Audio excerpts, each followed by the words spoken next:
법 대항력 들어갑니다. 이건 대항력은 주임법하고 원리가 똑같아요.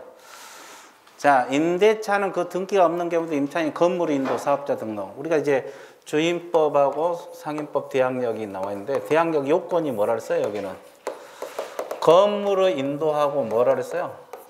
사업자 등록 신청입니다. 건사라 할 거예요. 앞으로 건사. 건물 인도에서 사업자 등록 신청에서 사. 아까 주임법은 주주라 그랬죠? 그죠? 효력은 2개월 몇 시? 0시. 자, 이게 다음 날로부터 3자에 대해 효력이 생긴다. 대항력이 발생한다. 그러죠? 자, 그럼 내용은 아까 뭐라 그랬어요? 이거 못 나가. 기억나요? 예, 여기요. 임차 건물의 양수인은 임대인 지위를 뭐한 것으로 본다? 승계한 것으로 본다. 똑같아요, 원리가. 주임법 원리가 똑같습니다. 주주 대신 건사만 틀리는 거예요. 효력은 2길 0시, 내용은 못 나가. 왜? 임대인 지위를 뭐한 것으로 본다? 승계한 것으로 본다. 그렇게 나와 있죠? 자, 148쪽으로 넘어갑니다. 그 다음에 또 들어갈까 임대차 기간, 최단 기간 보장이 나와 있죠. 자, 기간 약정이 없거나 1년 미만으로 정한 임대차는 몇 년으로 본다? 1년. 다만 임차인은 1년 미만으로 정한 기간의 유효함을 주장할 수 있다 없다? 있다. 아까 주임법에서 최단 기간은 몇 년? 2년. 상임법은 1년입니다. 우리 과목에서 임대차는 세 군데 배우잖아요. 주택임대차, 상가임대차, 농지임대차. 자, 농지임대차는 몇 년이라고 배웠어요? 예, 잠시 보래. 몇 년? 기억이 없죠? 우리 여기는. 그래, 3년. 네, 3년입니다. 그래서 이제 상가임대차는 1년, 주택임대차는 2년, 농지임대차는 3년. 이렇게 들어갑니다. 그래서 우리 과목에서는 이렇게 임대차 세 군데 배우잖아요. 자, 그래서 일단은 상임법은 1년입니다. 그런데 임차인은 6개월 계약하더라도 6개월을 주장할 수가 있습니다. 임차인은 그래요.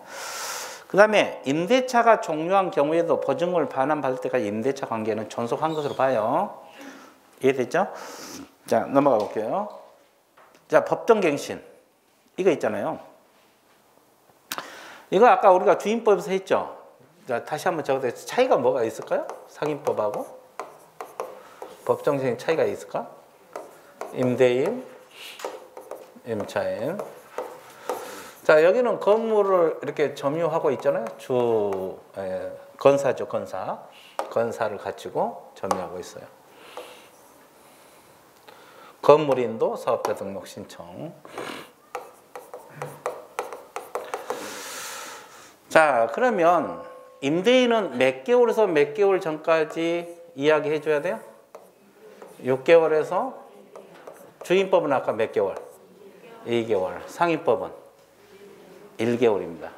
자, 그렇죠? 1개월 전까지 이렇게 나와 있잖아요. 이야기해 줘야 돼요. 그리고 존속기간은 몇 년으로 본다? 근데 여기 봐보세요. 아까 주임법에서 임차인은 2개월 전까지 나가겠다고 이야기해 준다 그랬죠? 근데 여기는 그런 내용이 있어 없어? 없죠. 없잖아요. 여기 봐보세요. 없어. 그래서 임차인이 임대인에게 1개월 전까지 이 규정이 자체가 없어요. 이 규정이 없습니다. 이게 법정갱신 내용이 약간의 차이가 있는 거죠. 주임법하고. 주임법은 아까 임차인에서 2개월 전까지 이야기한다는 규정이 있었죠. 상임법은 그 규정이 없어. 아예 임차인 한다 규정이 없어요. 자, 그러면 전 임대차하고 동일하다. 전 임대차하고 뭐하다? 동일하다. 근데 기간은 아까 주임법 몇 년? 2년. 여기는 1년으로 본다. 이 말이에요. 상임법은. 여기요. 이해됐어요? 자, 1년으로 본다. 그죠? 그러면 또 이제 법정갱신 되면 임차인은 언제든지 임대인에게 해지 통고할 수 있어 없어요? 그럼 몇 개월 후에 효력 발생? 3개월. 자, 이건 똑같죠? 이건 똑같습니다. 자, 그래서 일단은 법정갱신 차이점이 주임법하고 차이점이 뭐냐? 2개월 전이 아니라 몇 개월? 그리고 임차인은 이 규정이 없다. 임차인에서 이야기하는 규정이 없다. 그리고 기간은 몇 년? 년. 이런 것이 약간씩 차이가 있어요. 내용은 똑같은데 약간씩 차이가 있다는 거 공부를 해 주시면 돼요. 정리되고 있죠? 자, 그 다음에 임차인의 계약갱신 요구권. 아까 주임법도 계약갱신 요건이 있어서 없어서? 상임법도 있죠. 상임법은 임대인은 임차인이 만료 6월에서 몇 월까지? 이랍니다. 주임법은 아까 2월이죠. 행하는 계약갱신에 정당한 사유 없이 거절하지 못한다. 다만 거절 사유가 있으면 거절할 수 있다. 이 뜻이잖아요.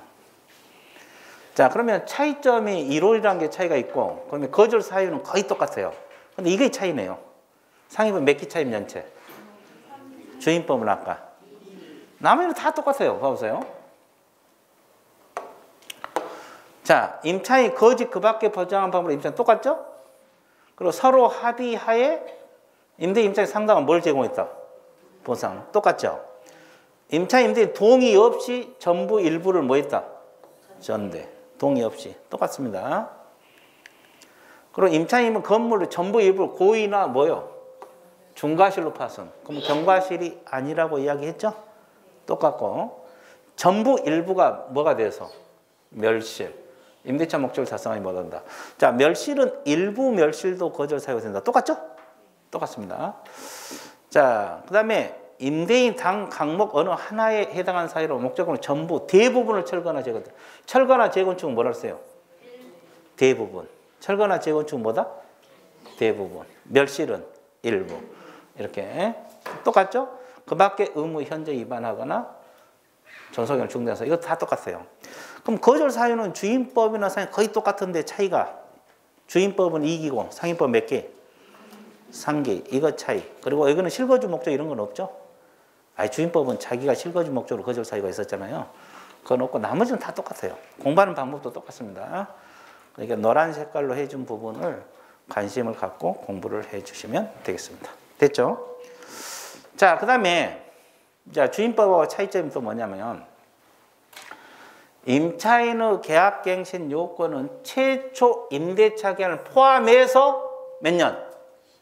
10년. 포함한 동그라미.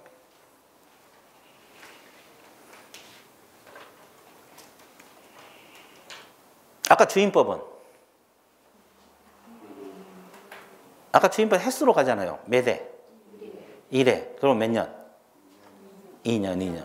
아, 주임법 계약갱신은 딱 한 번이고 2년이라 그랬잖아요.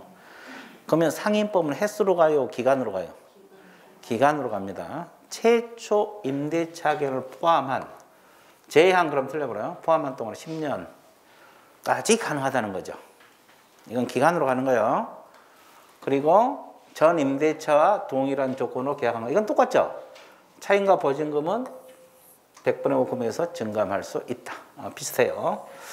자, 그래서 일단은 기간이 10년이라는 거 알고 있어야 되고 최초 임대차를 포함해서 10년이라는 거 알고 있으면 좋아요. 여기까지 이해됐어요? 네, 좋아요. 자, 그 다음에 계약갱신의 특례 규정이 있어요.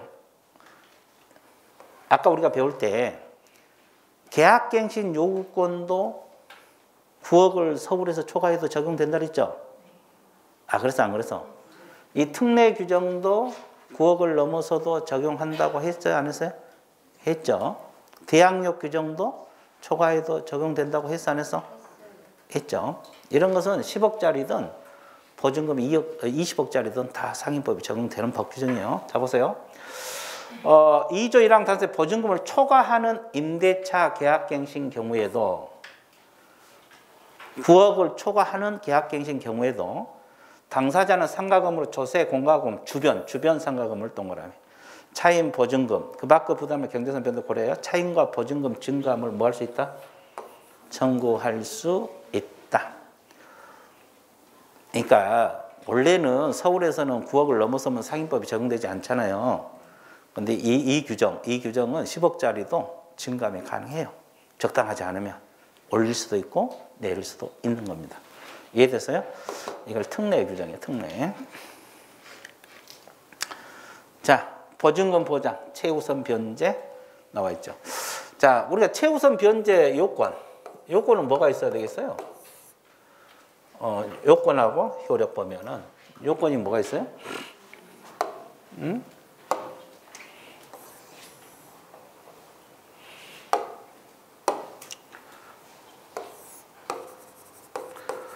요건은 여기는 주주 대신 뭐예요? 건물 인도, 사업자 등록 신청, 소액 보증금이 충족이 돼야 되겠죠? 건사입니다. 소액 보증금. 이게 차이가 있어요. 주임법하고. 그럼 효력은 선순위보다 우선한다. 후순위 권리자. 선순위 권리자보다 우선한다. 앞에 저당권보다 우선한다 이 말이에요. 그리고 여기는 건물가액 몇 분의 1? 2분의 1. 이건 다 똑같죠? 자, 그래서 상가 건물의 경매 신청 등기 전까지 건물인도 사업자 등록 신청할 때 보증금 일정액 최우선 변제 금액입니다. 다른 다면 우선하여 변제받을 권리가 있다. 건물가액은 몇 분의 1? 2분의 1. 자, 그래서 소액 보증금이 충족이 돼야 된다. 선순위 권리자보다 우선한다. 그런데 이건 언제까지 갖추라 그랬어요? 건사는 경매 신청 등기 전.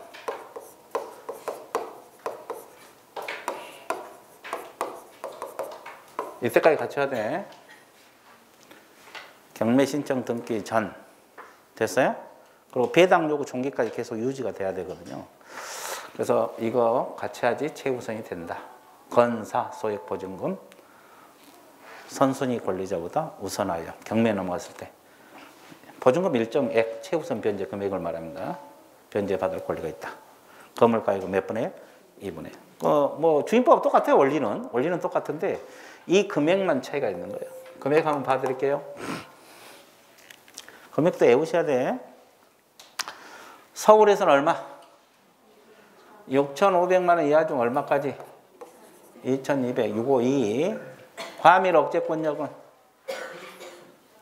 5,500에서 1,900입니다. 5,500만 원 이하 중 1,900. 광역시는 3,800만 원 이하 중 1,300입니다. 3813. 그 밖의 지역은 3,000만 원 이하 중 1,000만 원. 야, 이것도 다 머릿속에 넣어야 될 건데 지금 당장 다 넣기 어렵죠? 그럼 일단 뭐만 서울시 것만 일단 해봐. 원리만 알아도 되니까 6,500만 원 이하 중 얼마까지? 2,200만 원까지 최우선이 된다. 이거 기준이고 이게 7천만 원짜리는 최우선이 안 돼요. 6,500을 넘어섰으니까 이 이하 중 2,200까지만 최우선 변제. 선순위 저당권보다 먼저 배당받아갈 수 있다. 경매에 넘어갔을 때 그 말이에요. 그래서 일단은 소액보증금. 주임법 아까 1억 5천에서 5천이었죠? 주임법은 아까 1억 5천에서 5천이었잖아요. 이거는 6,500에서 얼마? 2,200. 한 번에 다 외우기 힘드니까 일단 서울 것만 먼저 공부해 보세요. 나중에 다 외우셔야 돼요. 왜냐하면 광역시가 나올 수도 있거든요. 그죠? 왜? 중개업 한 사람이 다 서울에서만 해? 그건 아니잖아요. 광역시 한 사람, 그 밖의 지역에서 한 사람, 서울에서 한 사람, 경기도에서 한 사람 많잖아요. 됐죠? 자, 그 다음에 우선 변제. 우선 변제는 뭘 갖춰야 돼요? 요건이. 응? 건물 인도하고 사업자 등록 신청하고 확정일자를 갖춰야 돼요. 우선 일자, 확정일자. 그리고 효력은 선순위 권리자보다 우선한다 그랬어요.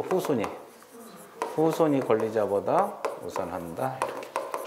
여기는 건사확입니다. 근데 아까 주임법은 동주민센터 이런 데서 받는다 그랬죠. 근데 상임법은 어디서 받아요? 세무서장. 이것 동그라미. 이것만 차이가 있는 거예요. 대항 요건이 건사고 건물인도 사업자 등록이고 관할 세무서장으로서 확정일자를 받은 임차인은 이렇게 나와 있죠. 경매 공매 시 임차 건물을 환가된 후순위 권리자 그 밖의 채권자보다 우선하여 후순위 권리자 그 밖의 채권자보다 우선하여 보증금을 변제받을 권리가 있다 없다? 있다. 그러면 이건 선순위 권리자보다 우선한다는 소리예요. 후순위 권리자. 우선위 권리자. 똑같아요. 주임법과 원리는. 자, 다만 확정일자를 여기서 받는다. 이거 하나 차이가 있는 거죠. 관할 세무서장에게 받는다. 이게 차이가 있는 거고 나머지는 비슷합니다. 됐죠? 자, 그 다음에 이제 주임법하고 상임법 비교를 해놨어요. 거의 비슷하잖아요, 내용들이. 유사한 것이 많기 때문에 비교해서 공부를 해야 되는데 비교해 놓은 거 한번 쭉 봐드릴게요. 자, 주임법 적용 범위는 아까 주거용 건물 임대차 기억나요? 공부를 기준으로 한다 그랬어요. 사실상 그리고 겸용 건물도 적용된다고 했어 안 했어? 했죠. 그리고 법인은 한국토지주택공사, 지방공사, 중소기업법인만 적용된다고 했죠. 일반 법인에 적용되지 않고 그 미등기 전세 적용되고 일시사용 임대차는 적용되지 않는다 그랬고요. 자, 상임법은 원칙적으로 대통령이 정하는 보증금을 초과하는 임대차는 적용되지 않아요. 아까 서울에서 얼마 초과하면 9억. 원칙은 적용되지 않아. 근데 예외적으로 적용되는 법 규정이 있어 없어요? 대항력에서 어디? 계약갱신 요건에서 어디? 권리금 해소계보에서 어디? 표준권리금 계약서, 상가금을 임대차 표준계약서에서 어디? 표. 차임 연체와 계약 해지에서 차. 그리고 폐업으로 한 임차인 해지 규정이 있거든. 폐. 하나 더 있거든요. 그래서 대개 권표차. 거기에다가 폐. 하나 더 들어가면 된다. 이해됐어요? 추가적으로. 자, 이런 규정은 10억짜리도 상임법이 적용된다. 대개 권표차 폐. 외워보세요. 151페이지 한번 보세요. 폐업으로, 맨 마지막에 폐업으로 인한 임차인은 해지권이 있어 없어요? 거기 여러분 151페이지 맨 밑에 도표 나와 있죠? 그 제목이 폐업으로 인한 임차인은 해지권이 있어 없어? 이게 이제 폐거든요, 폐. 여기 하나 더 들어갔는데 폐. 자, 이게 뭐냐면 그 내용 한번 볼게요. 임차인은 감염병의 예방 및 관리에 관한 법률에 따른 집합 제한 또는 금지 조치를 총 몇 개월 이상 받음으로써 3개월 이상 받음으로써 발생한 경제사정 중대한 변동으로 폐업을 한 경우에는 임대차 계약을 뭐 할 수 있다? 해지할 수 있다. 이 경우 임대 해지 통보를 받아 3개월이 지나면 효력 발생한다. 이런 내용이 있는데 이 규정도 10억짜리도 상임법이 적용된다 이 뜻이에요. 뭔 소리 알겠어요? 이 규정도 10억짜리도 상임법이 적용된다. 자, 그 다음에 주임법상 대항 요건은 주택의 인도에서 주민등록에서 주주죠? 상임법은 건물 인도에서 사업자 등록 신청에서 건사죠? 자, 우선 변제권은 여기는 대항 요건, 주주학이죠? 대항 요건이 주학. 동주민센터에서 받고.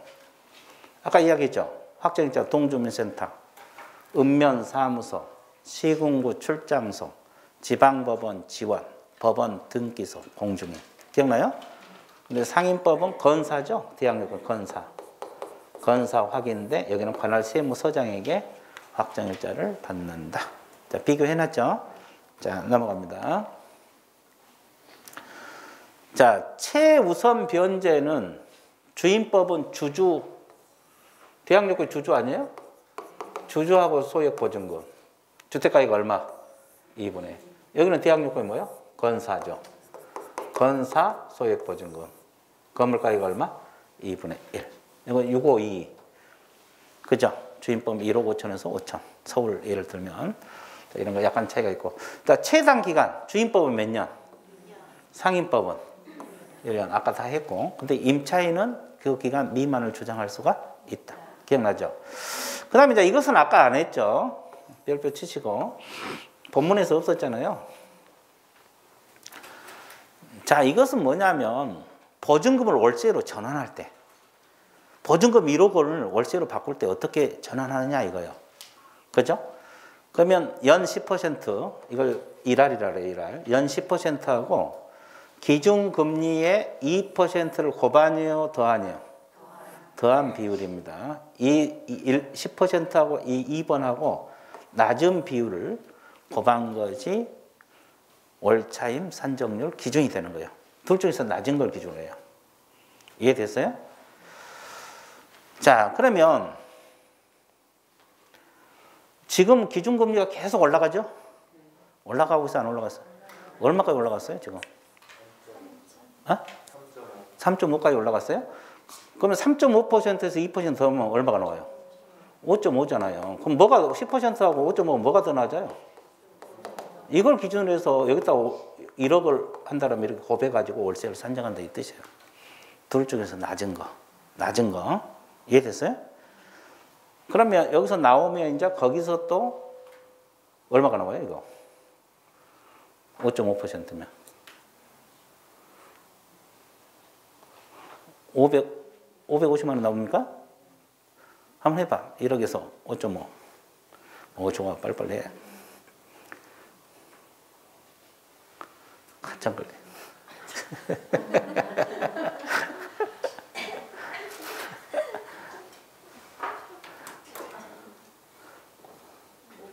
550 나오죠? 그럼 나누기 거기다가 얼마? 12를 해야 돼요. 그럼 월세가 되는 거예요. 그렇죠? 그러면 40 얼마 나오겠죠? 그러면 이거 봐보세요. 그러니까 이 10%하고 기준금리의 2% 더한입니다. 그러니까 기준금리 3.5면 3.5 더하기 2 그럼 5.5 나오잖아요. 그러면 이게 낮은 것이 이게 더 낮잖아요. 10% 비교하면 여기에다가 이제 1억을 월세로 바꾼다면 곱하기 1억 하면 550 나올 거고 거기에다가 나누기 12 하면 월세가 나와요. 됐죠? 자, 근데 상인법은 10%라 그랬어요? 12%라 그랬어요? 이걸 1할 2푼이라고 하거든요. 그리고 기준금리에 4.5배를 더하니요, 곱하니요? 곱하니입니다. 이거 외우셔야 돼요. 저거는 2%를 더한, 여기는 4.5배를 곱한 해서 12%가 둘 중에서 낮은 걸 기준해서 산정한다. 됐죠? 자, 그 다음에 증감 청구. 자, 보증금이 적당하지 않다 그러면 증감 청구가 가능해요. 주임법이든 상임법이든. 근데 증액은 제한이 있어 없어? 몇 %? 20분의 1. 여기는 100분의 5. 똑같아요. 이것도 5%거든요.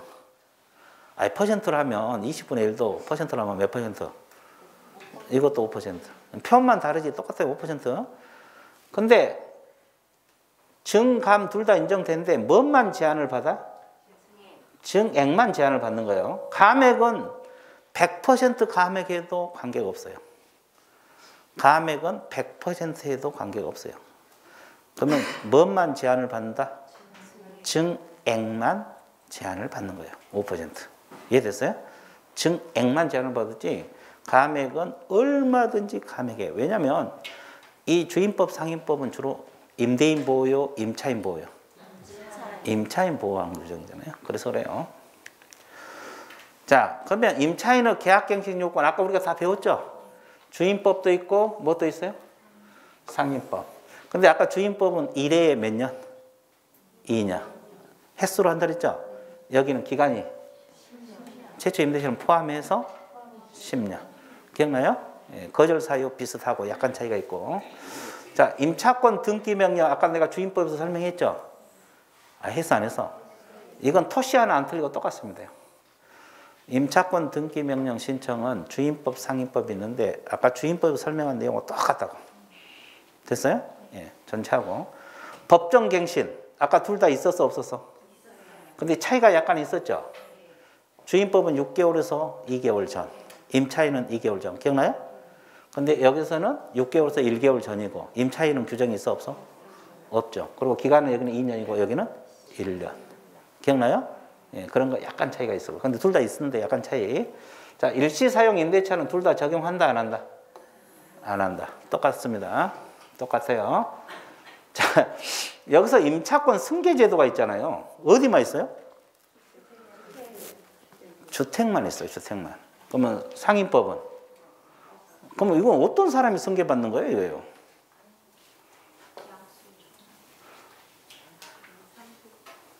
이것은 임차인하고 같이 살다가 임차인이 갑자기 사망한 경우 있어 없어요? 그럼 같이 산 사람이 임차권 승계 안 받으면 길거리 나앉을 수가 있죠. 그 승계를 말한 거예요. 그 승계를 말하는데 자 봐보세요. 이건 주임법만 있어요. 상임법은 있어 없어? 없어요. 이건 주임법만 있어요.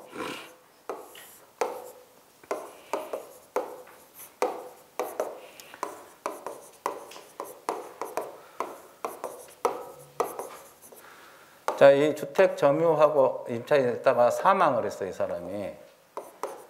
사망을 해버렸어요.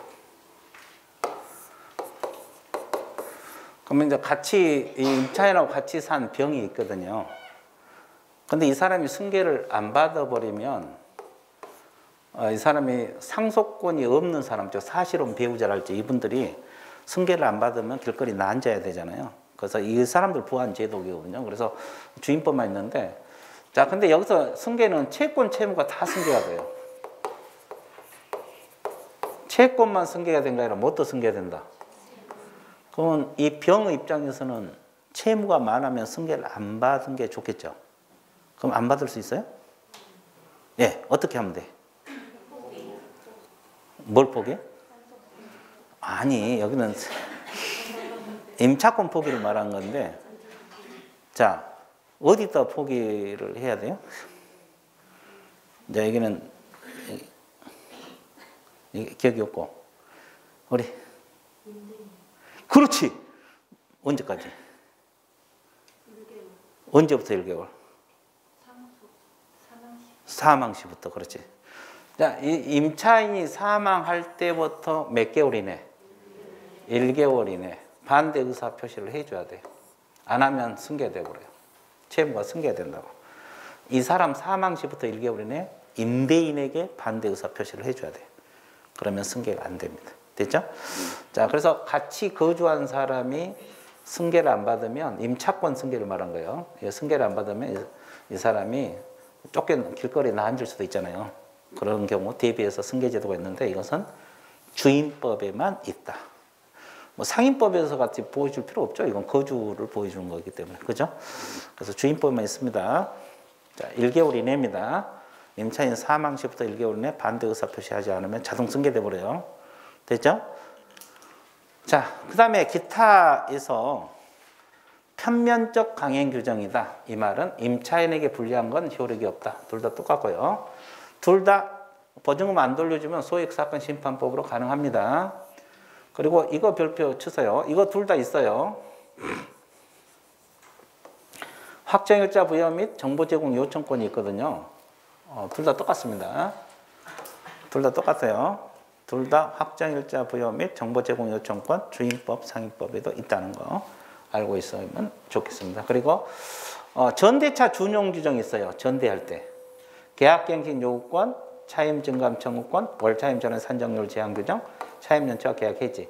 이런 것은 전대인하고 전차인, 여기도 준용이 된다는 거 알고 있으면 좋습니다. 준용 규정이 있어요.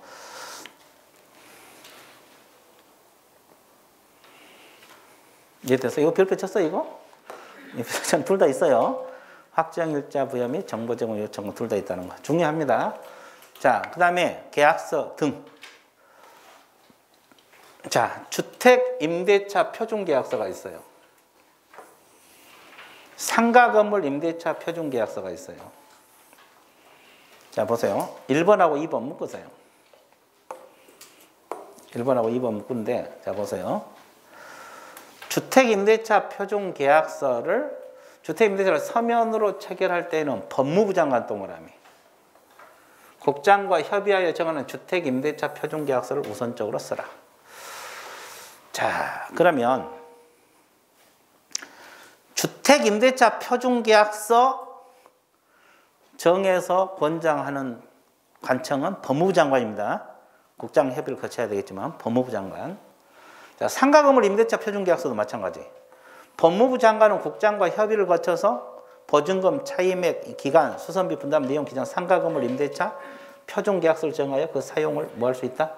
권장할 수 있다. 그러면 주택 임대차 계약서든 상가 건물 임대차 계약서든 주체가 누구요? 법무부 장관 이렇게 해야지 안 헷갈려. 물론 이제 국장과 협의를 거쳐야 되겠지만, 주체는 법무부 장관입니다. 주택임대차 계약서, 상가건물 임대차 표준계약서는 법무부 장관이 주체요. 자, 그 다음에 3번하고 4번 묶으세요. 자, 여기 뭐예요? 권리금이죠, 권리금. 권리금 평가 기준 고시는 누가? 국장입니다. 권리금에 대한 감정평가 절차 방법 기준을 고시할 수 있다. 국장이고. 자, 그 다음에 표준 권리금 계약서 작성해서 권장한 사람 누구요? 국장. 이것도 법무장관 협의를 거치게 돼 있죠. 표준 권리금 계약서를 정하여 그 사용을 권장할 수 있다. 자, 그러면 이게 헷갈리잖아요. 여기는 또 법무장관 협의를 거친데 헷갈리니까 주택임대차 계약서하고 상가건물 임대차 계약서 주체는 누구요? 법무부 장관. 그 권리금 쪽은 국토교통부 장관. 이렇게 해놓으면 안 헷갈릴 거예요. 권리금 쪽은 국토교통부 장관이 주체고 계약서 쪽은 누구? 법무부 장관이 주체다. 그렇게 해놓으면 안 헷갈려요. 물론 이제 서로가 협의를 거쳐야 되겠지만 그렇게 해놓으면 안 헷갈립니다. 그래서 계약서 쪽은 법무부 장관, 권리금 쪽은 국토교통부 장관. 이렇게 해놓으면 안 헷갈려요. 자, 그렇게 공부를 해놓으시면 안 헷갈릴 거고. 자, 그 다음에 임대차 분쟁조정위원회라고 있어요. 이 임대차 위원회도 있고 분쟁조정위원회도 있고 그러거든요. 근데 분쟁조정위원회가 중요해요. 자, 주택 임대차 분쟁조정위원회 심의 조정사항이 있고 상가건물 임대차 분쟁조정위원회 심의 조정사항이 있어요. 거의 비슷해요. 보세요. 차임 보증금 증감에 관한 분쟁. 자, 증감 동그라미. 여러분들 임대차 계약 기간 동안 차임이나 보증금 올릴 수도 있고 내릴 수도 있어 없어? 그 분쟁이 일어날 수 있죠. 분쟁조정위원회 조정 들어갈 수 있어요.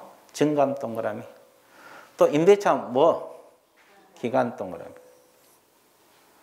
자, 보증금 임차계 반환. 우리가 임대차 계약이 끝나면 물건 돌려주고 보증금 돌려받죠? 그 분쟁이 일어날 수 있어 없어? 있죠. 원상 회복해야 되잖아요. 보증금 돌려받고 주택 돌려주고 이런 거. 그리고 또 유지 수선이 있어 없어요? 누가 수선비를 부담하냐? 수리했을 때 누가 수선비를 부담하냐? 이거 있잖아요. 이거. 그리고 그 밖에 대통령이 정하는 분쟁이 있어요. 이것도 되게 많아요.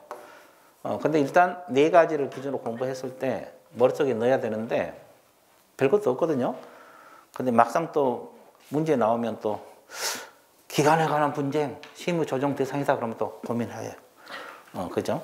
그래서 이제 이건 짧게 외우세요. 증감. 그럼 뭘 증감할까 생각해봐. 차임과 보증금. 기간, 동그라미. 임대차 기간이겠죠? 그 다음에 반환. 뭘 반환할까 생각해봐. 끝나면 보증금 반환하고 주택 반환하죠? 그리고 유지수선, 이거. 근데 상가 건물도 거의 똑같아요. 증감, 기간, 반환, 유지수선. 근데 뭐가 더 들어가? 권리금. 상가는 권리금이 있잖아요. 이렇게. 상가는 권리금이 있어 없어? 상가는 권리금이 있잖아요. 권리금에 관한 분쟁 추가됩니다. 권리금에 관한 분쟁. 됐어요? 그러니까 분쟁조정위원회 심의조정상 거의 비슷한데 권리금이 하나 더 추가된다는 거 상임법은 알고 있으면 돼요. 이해됐죠? 그래서 주임법, 상임법 끝났어요. 그리고 폐업을 하는 임차권 해지 규정 아까 이야기했고 됐죠? 이거 아까 이야기했잖아요. 한번 읽어드릴까요? 임차인은 감염병 예방 및 관리에 관한 법률에 따른 집합 제한, 금지 조치를 총 3개월 이상 받음으로써 발생한 경제사용 중대한 변동으로 폐업을 했죠. 그럼 임대차 계약을 뭐 할 수 있다? 해지할 수 있다. 이 경우 임대인은 통고받을 또 몇 개월 지나면 3개월 지나면 효력 발생. 이거 이제 폐업을 하는 임차인의 해지 규정이거든요. 이 코로나 때문에 생긴 거거든요. 그러면 이런 경우에도 아까 보증금 9억을 넘어서더라도 이 규정은 적용한다 안 한다? 한다. 대개 권표차 폐. 그죠? 보증금이 10억짜리도 이 규정은 적용된다. 됐죠? 자, 그렇게 알고 있으면 좋습니다. 그래서 주임법, 상임법 끝. 그래서 이제 나날이 발전하고 있어요. 자, 여러분들이 보세요. 이제 거의 다 끝나가요? 안 끝나가요? 경험이 하나 남았어요. 시간이 해결해 준다니까. 시간이 해결해 줘요. 시간이 해결해 줍니다. 그래서 시간이 지나면 진도는 나가고 실력은 올라가요. 물론 잊어먹겠지만. 근데 한번 또 돌면 잊어먹은 것도 또 재생이 되겠죠? 그래서 몇 바퀴 돌고 또 문제 풀고 있으니까 또 그렇게 하면 실력이 올라갑니다. 자, 그다음에 6장 경공매. 여기서는 몇 문제 정도 나오겠어요? 2문제 정도 나와요. 적게 나오면 1문제고 평균 한 2문제 보면 돼요. 이 끝처리까지. 근데 2문제가 적은 게 아니에요. 실전에서는 1문제 때문에 많이 탈락이 되거든요.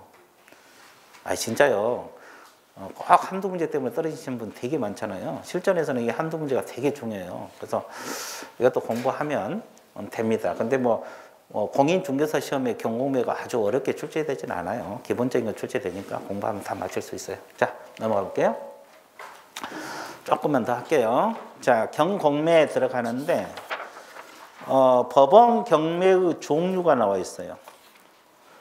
법원 경매의 종류. 자, 경매는 경매 종합적으로 한번 분류하고 들어갈게요. 한번 볼게요. 그 여백에다가 좀 적어 두실래요? 적으면서 들으세요.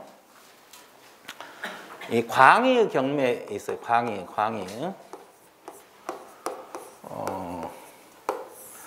사경매하고 공경매가 있어요.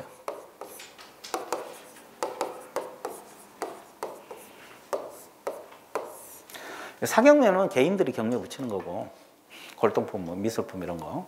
공경매는 경매하고 또 공매로 나눠집니다. 자, 경매는 주로 어디서 하고 있어요? 법원. 그래서 법원 경매. 거기 책이 이제 법원 경매부터 나오잖아요. 법원 경매. 이것은 공매는 주로 누가 합니까요? 한국자산관리공사. 물론 반드시 그런 건 아닌데 일반적으로 그래요. 한국자산관리공사가 담당하고 있어요. 자, 그러면 경매는, 법원 경매는 또 둘로 나눠져요. 무슨 경매? 강제 경매하고 무슨 경매? 의무 경매로 나눠집니다. 자, 공매는 또 3가지가 있어요. 비업무용 부동산 공매라고 있거든요. 비업무용 부동산 공매가 있어요.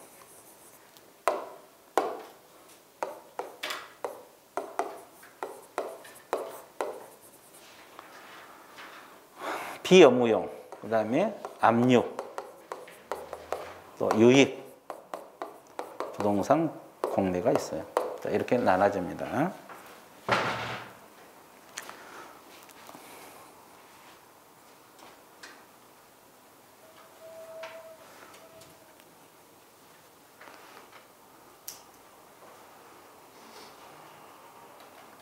일단 분류 방법은 알아야 되니까. 그래, 용어가 그런 단어들이 나오니까 일단 이 정도는 알아두세요. 자, 그래서 광의의 경매입니다. 넓은 의미. 넓은 의미 경매는 사경매하고 무슨 경매가 있다? 공매. 공매는 경매하고 공매로 나눠지는데, 경매는 주로 법원에서 한다 해서 법원 경매. 강제 경매하고 무슨 경매가 있어요? 강제 경매는 뭘 가지고 하는 경매냐? 집행권원입니다. 이건 이제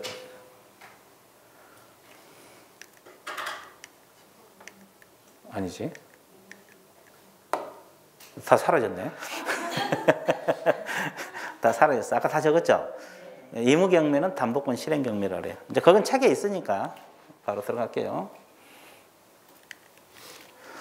자, 그래서 이제 법원 경매는 강제 경매하고 무슨 경매가 있어요? 의무경매. 그럼 강제 경매는 뭘 가지고 하는 경매가 돼요?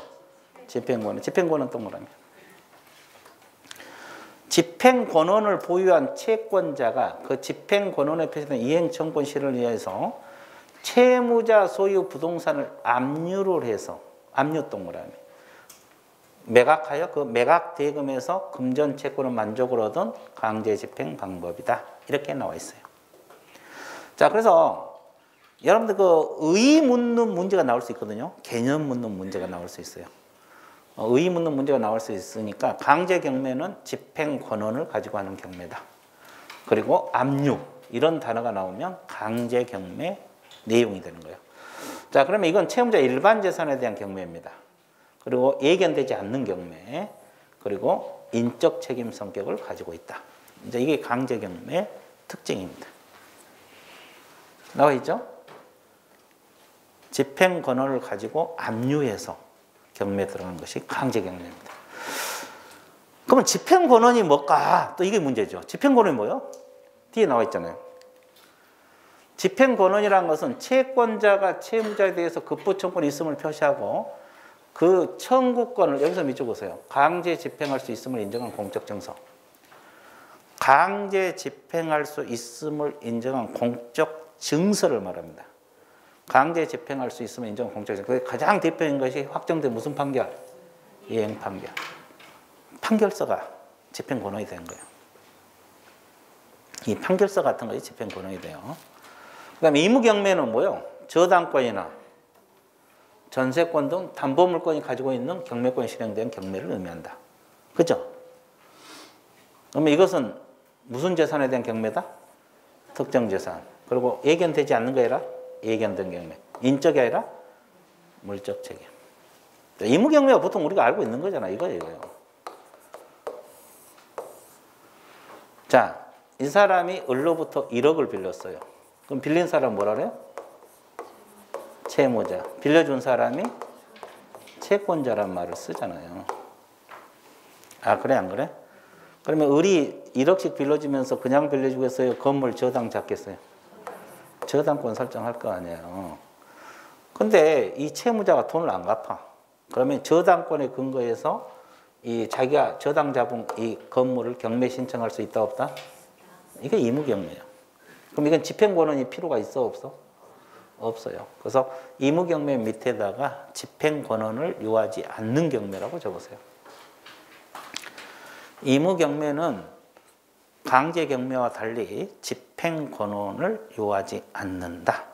집행권원을 요하지 않는 경매를 우리가 무슨 경매? 의무경매.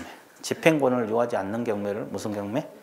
의무경매란 말을 쓰고 있어요. 됐죠? 집행권원을 가지고 하는 경매가 강제경매, 판결서 같은 거. 집행권원이 없이 저당권에 근거해서 바로 경매 들어간 것이 무슨 경매? 의무경매. 됐죠? 자, 그러면 권리분석. 이게 이제 권리분석이거든요. 경매 종결 시 물적 부담 나와 있죠? 소멸주의하고 무슨 주의가 있어요? 인수주의가 나와 있어요. 소멸주의하고 무슨 주의? 인수주의. 자, 무조건 소멸되는 권리 있습니까? 이거. 이 첫째 줄은 무조건 외우는 게 좋아요. 무조건 경매 넘어가면 소멸되는 권리. 저당하고 또 뭐라 그랬어요? 가로 안에. 근저당. 저당, 근저당. 압류, 가압류. 담보가 등기입니다. 이건 무조건 소멸되는 권리. 경매 넘어가면 무조건 없어지는 권리. 경매 넘어가면 무조건 없어지는 권리가 저당, 근저당, 압류, 가압류, 담보, 가등기. 이건 무조건 외우셔야 돼. 그리고 말소 기준도 되거든요. 말소 기준은 좀 이따 하고. 자, 그 다음에 인수주의라는 것은 유치권.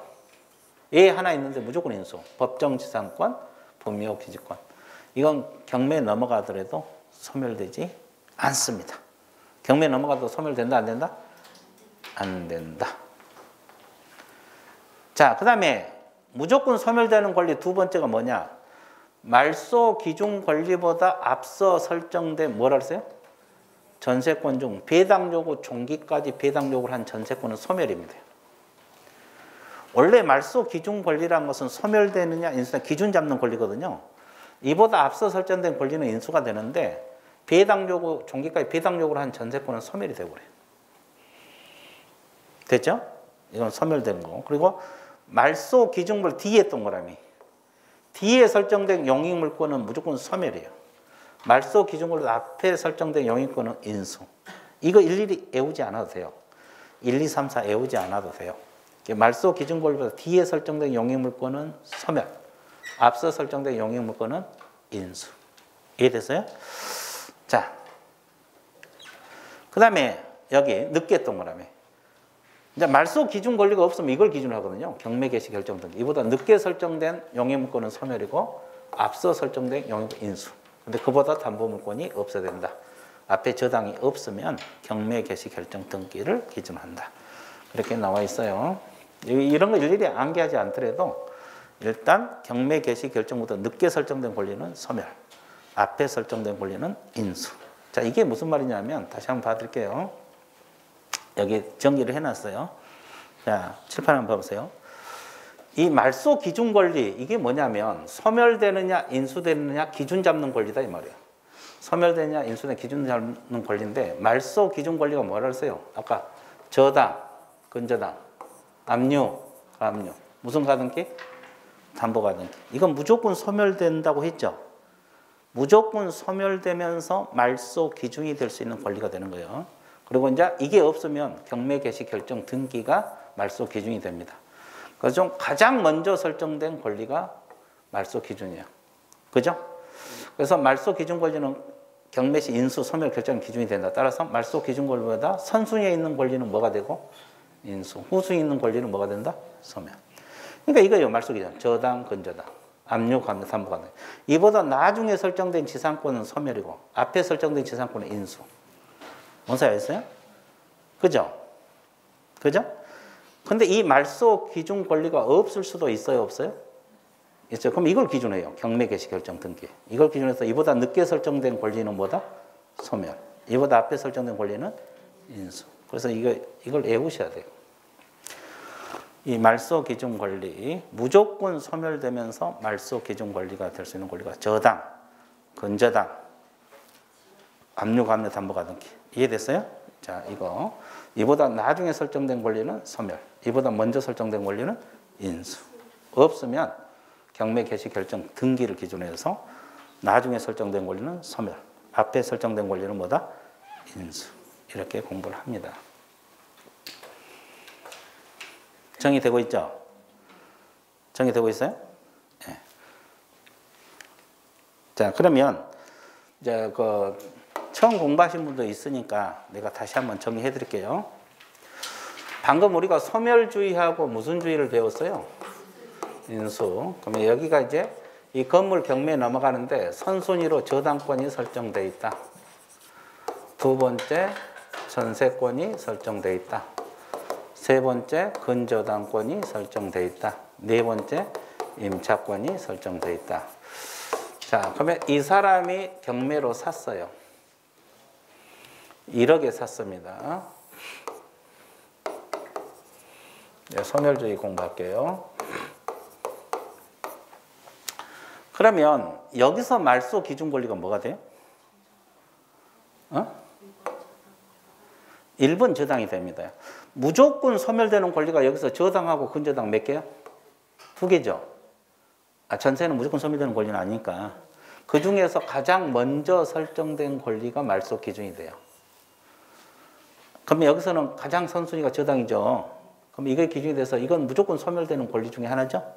그리고 밑에 건 다 없어진다 이 말이에요. 이 권리가 경매 넘어가면 없어져. 그럼 이 사람은 깨끗한 건물 사는 거예요. 권리가 없는 물건 사는 거라고. 이걸 무슨 주의?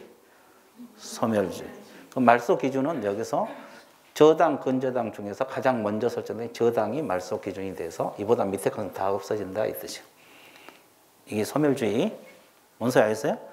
그럼 인수주의는 뭐예요? 인수주의는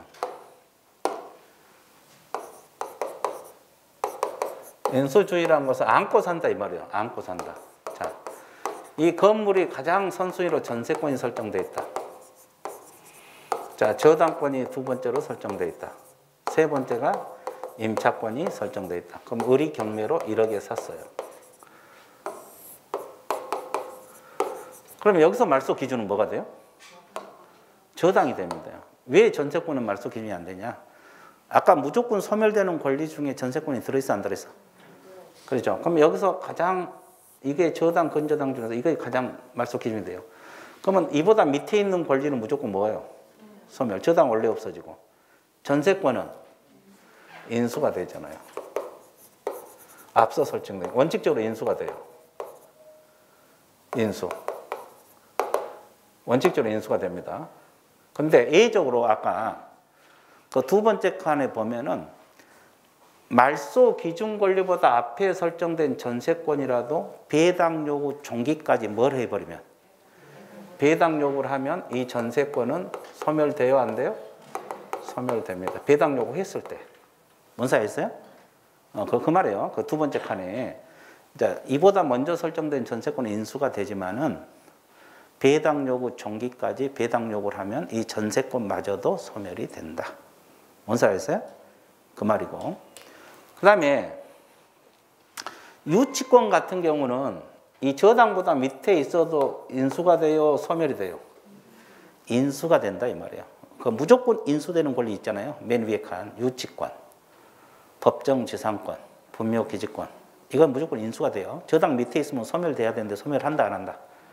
인수가 된다. 근데 예외적으로 유치권 예 하나 있다 그랬죠? 다시 봐드릴게요. 이거요. 그러니까 유치권은 이 밑에가 있어도 인수가 되지만 예외적으로 이 경매 등기보다 늦게 설정된 유치권은 소멸입니다. 이건 소멸이에요. 이거 하나 예입니다. 경매 개시 결정 등기가 되면 압류가 되거든요. 압류 이후에 설정된 유치권은 소멸이에요. 원래 유치권은 이보다 밑에 있어도 인수가 되거든요. 이건 인수가 되지만 예외적으로 경매 등기보다 늦게 설정된 유치권은 소멸이에요. 이거 하나 소멸입니다. 압류 효력이 발생한 이후에 설정된 유치권 소멸. 그래서 거기 예외적인 것이 있다. 그렇게 나와 있어 안 나와 있어요? 나와 있죠. 이해됐어요? 예, 그렇게 알고 있으면 좋아요.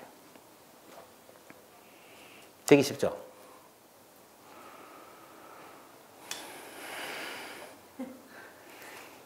이 권리 분석은 여러분들 이거 무조건 알아야 돼. 상식으로도.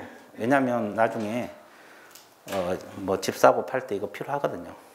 꼭 중개업 안 하더라도 알고 있으면 게 좋아요. 그러는도 이 앞전에 그 우리 동네에 그분은 그 권리 분석 잘못해갖고 그 전세금 싹 날렸어요. 한 푼도 못 받아요. 근데 이제 뭐 많은 건 아닌데 전세금이 그렇게 많지는 않았어요. 원룸 얻어준 거라 뭐 그렇게 크지는 않았는데 그래도 한 4천만 원 정도 날렸으니까 그러죠. 하나도 못 건졌거든요. 아까 우리가 최우선 변제, 우선 변제 다 배웠잖아요. 그런 거 다 적용이 되는 건데 그 권리 분석을 못 하니까 계약을 안 했어야 되는데 해가지고 다 날린 거거든요. 한 푼도 못 받았어요. 한 푼도 못 받았어요. 그래서 이제 그런 분들이 있는데 이런 거 알고 있는 게 좋아요. 예. 그리고 이제 하나만 더 하고 끝낼게 하요. 자, 경매행위 참가 여부, 참가할 수 없는 자하고 있는 자가 있어요. 자, 참가할 수 없는 자 무조건 외우세요. 채무자, 재매각에서 이 두 가지는 외우셔야 돼요.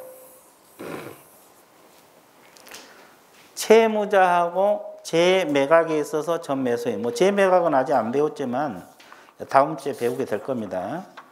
채무자하고 재매각에서 전매수인은 무조건 참가할 수가 없어요. 그 외에 나머지 집행관하고 침조, 집행관하고 그 친조, 감정인하고 그 친조, 법관하고 담임법원서 이거는 경매 관여했으니까 참가 못해요.